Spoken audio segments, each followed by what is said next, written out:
मोनानि समाव भिडिअ बानायनाय जादों नोंथांमोननिसिम। आं नोंथांमोननिसिम मोनसे गोदान भिडिअ लाना फैबाय आंनि बे सोरां लामा इउटुब चेनेलजों। नोंथांमोननो बेखौनो खिन्थानो लाना फैदों बे भिडिअनि गेजेरजों। जोबोद सिरियास लानो गोनां बाथ्रा जाना फैदों।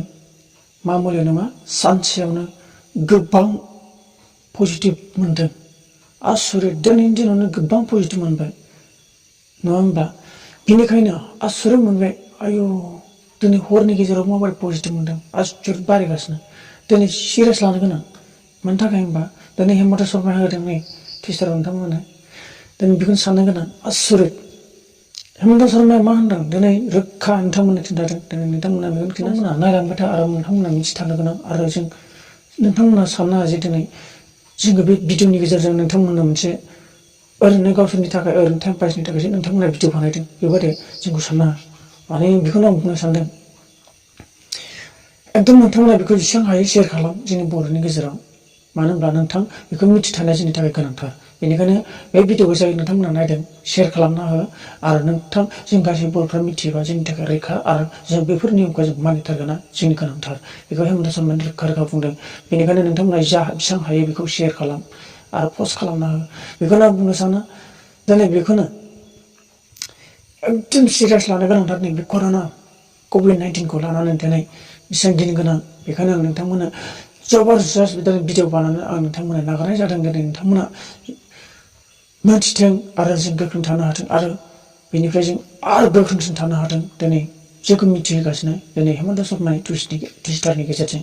जों बेखौ फेक भिडिअ लाना फैयाखै, नंथारगौनि थाखाय भिडिअ लाना फैदों। नोंथांमोना बेखौ फोथायनांगोन। बेखौनो आं बुंनो सानो, बेखौ मोनसे देमालि साननाङा। भिडिअ गावसोरनि थाखा खालामनो थाखाय बिदि साना, थाखाया गोनांथि नङा। जों हारिनि थाखाय मोनसे मोजां मावोब्ला जोंनि थाखाय गोनां जागोन। बेनिखायनो जों नोंथांमोननो खोन्थायो, जों इउटुबार जानानै जों बर' जानानै जों नोंथांमोननो मिथिहोनाया जोंनि गोनां। बेनिखायनो नोंथांमोननो जों मिथिहोनो सानो। नोंथांमोना बेखौ मालाबा फेक साना, जेसेबां हायो बेखौ शेयार खालाम। बेखौनो आं नोंथांमोननिसिम गले गले बुङो। बेखौनो दा आं नोंथांमोननो मिथिहोनो सानबाय। गासै जोंनि आसामाव दायो बेसेबां जादोंब्ला दायोसो सोलिबाय थानाय, बेखौनो बुंदों दासो सोलिबाय थानाय 157। आं होनबावदोंना दासो सोलिबाय थानाय, आरो गाबोन मा जाबावगोन आं दासो होनबावदों, दासो सोलिबाय थानाय। आरो मा जाबावगोन सिगां बारायनाया बारायगासिनो।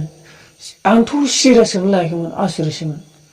नायदो दा बेसेबां 157 थांबाय। आं सिरियास लाबावगौमोन 30 जन 50 जन जानायसिमहालागै आं सिरियासखौनो लायाखैमोन। जेब्ला गोजौनिफ्राय गोजौ गोजौनिफ्राय गोजौ दावखोगासिनो ना, माने जोंनि आसामावसो जागासिनो नङा होमबा? बेनिखायनो जों आरो आसामा जोंनिनो बाउन्डार, आसामाव जादों नालाय बेनो गोसोआ माने गिखांनाय फैदों। मा एफा जे खना खनला मोनदेरगासिनो बेखौसो माने गोसो बोरैबा साननाय फैदों। दाब जायगानि जागासिनो दा ट्रेननि फैनायासो ना जायगायाव थागासो जादों, दा बेखौ हमनो हायि जाना फैदों।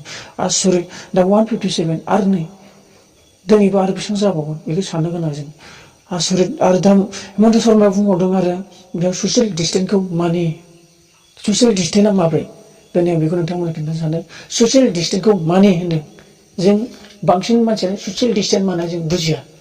बेनिखायनो दा बुंनो सानदों ससियेल डिस्टेन्सखौ मानि।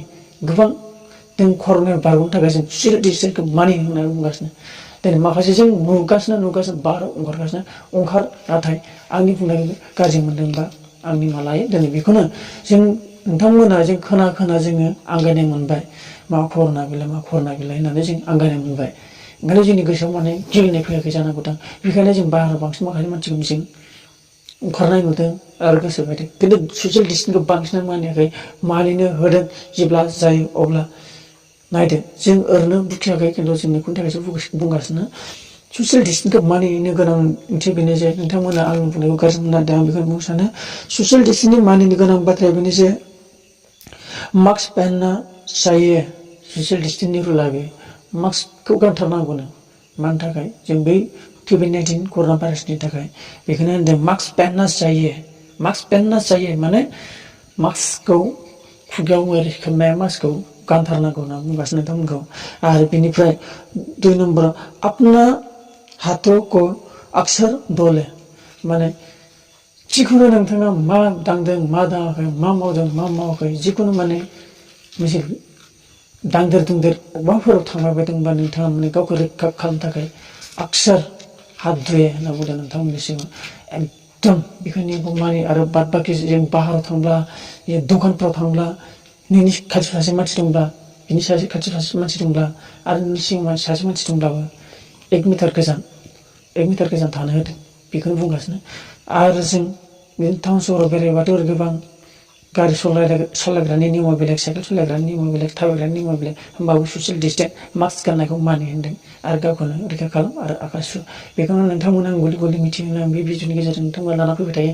नोंथांमोना बेफोरबायदि बुंबाय थानांगौ आं गोरोन्थि मोनदोंबा नोंथांमोननिफ्राय निमाहा बियो। बेखौनो आं बुंनो सानबावो जे जोबोद सिरियास लानो गोनां बाथ्रा बांबाय बारायबाय आसुरित। दाखालि क'क्राझाराव मोनदों, बङाइगाव मोनदों, माने रेड जन जाना दंगासिनो। टटेलि नोंथांमोना बे मबाइलनि एजुकेसन मोनसे लाना फैगोन सिगाङाव नोंथांमोना आंजों जायफ्रा बे भिडिअ इउटुब चेनेल जायफ्रा नोंथांमोना गोदान साबस्क्राइब खालामनानै ला आरो अल बेलखौ दाबानो हो। लोगो लोगो नोंथांमोना आंनि गोदान भिडिअ आपल'ड खालामनायखौ नोंथांमोन मोनबाय थागोन। बेखौनो आं नोंथांमोननो खोन्थायो। नोंथांमोन बेखौ जों सिरियास लानो गोनां, जोङो बुख्लाबायना दासान बेखौ सिरियास लानो गोनां जोंनि आसामावसो, जोंनि आन्दार आसाम बेयावसो दासो जागासिनो। बेखायनो गावखौ गोख्रों लानाया गोनांथार।